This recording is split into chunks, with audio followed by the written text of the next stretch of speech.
Thanks for tapping into Valley News Now. New at night, I'm Jessica Bringe. While many of us had sunny skies this afternoon, others dealing with some wild wintry weather. That video from our sister station in Duluth, Northern News Now. One of the meteorologists actually skiing into work. Well, we couldn't do that today, and if you want a chance for that to happen, well, you might just get one because Chief Meteorologist Russ Thomas is looking at 2 first alert weather days this weekend.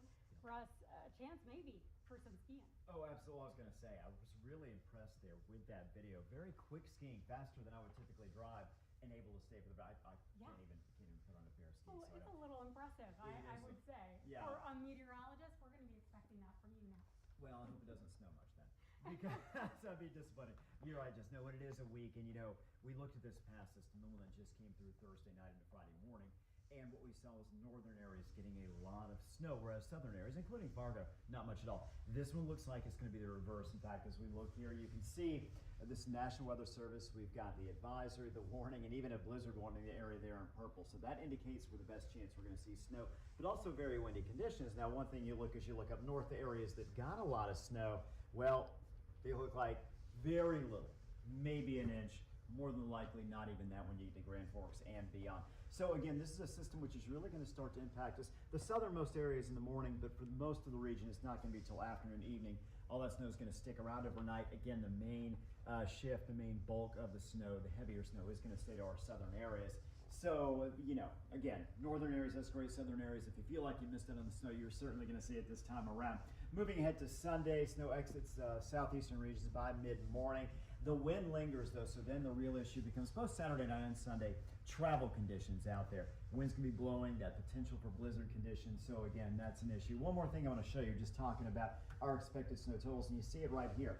Darker blue, 6 to 12 inches possible. Sisseton, that's in that area we could see up to a foot of snow for Fargo Moorhead, right on that 3-4 inch line there. So again, Jessica, as we are looking at those snow totals, you can see the big difference between the two systems, and you can also see to expect potential for a lot of snow in those southern spots. Yeah, well, and you just brought up travel conditions, which we will be talking about in just a moment here, but clearly not ideal for St. Patrick's Day weekend celebrations, but there will be some breaks.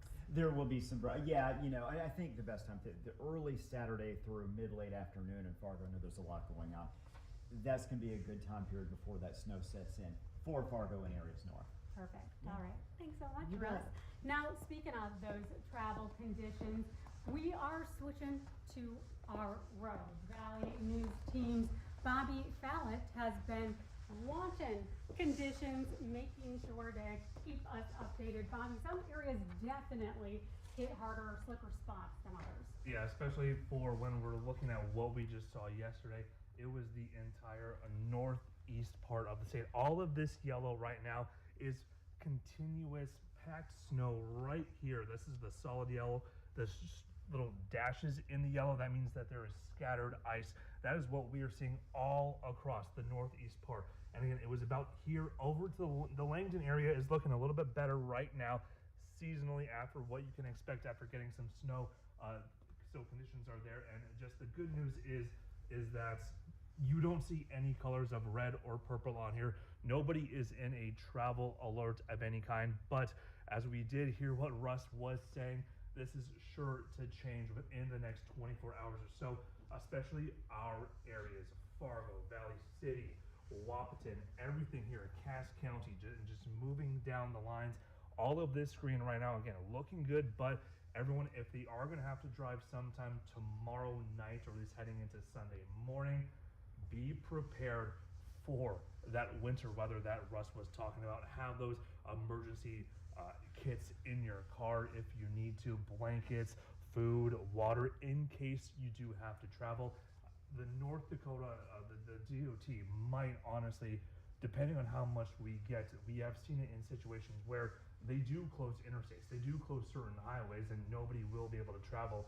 We'll have to wait and see exactly what plays out tomorrow. But again, right now, things, just what a difference 24 hours can make when, of course, The temperature warms up a little bit, and there is no snow or rain mix. But again, right now in our area, things looking good from what we want to see after getting some snow. Okay, yeah, and of course, we will be watching these travel conditions because, as Bobby just said, they're gonna be changing, but for now, looking okay tonight into tomorrow morning. Yep. Thank you so much, Bobby. Just Staying with our weather conditions, we do know that the St. Patrick's Day parade in Moorhead is still set to go off without a hitch. It's taking place tomorrow, and this year marks its 29th year, and often it's called the kickoff to spring. The parade is set to begin at 11 a.m. in Moorhead at 6th Street North and Center Avenue North. If you'd like to attend, it will travel down Center Street and Northern Pacific Avenue and then wrap up along Broadway. We want to remind you about another weekend event happening tomorrow, a celebration of life for 25-year-old Isadora Wengel. It's set to take place at the Avalon Events Center tomorrow, March 14th at 7 p.m. 21-year-old Joshua Haidt is in custody for her murder and possible dismemberment after forensic investigators linked him to her death. According to court documents, investigators found DNA matches on multiple items in Haidt's apartments. Officials from Fargo to Otter Tail are still asking for help locating a 27-gallon black storage tote with a red lid believed to potentially contain Wengel's remains.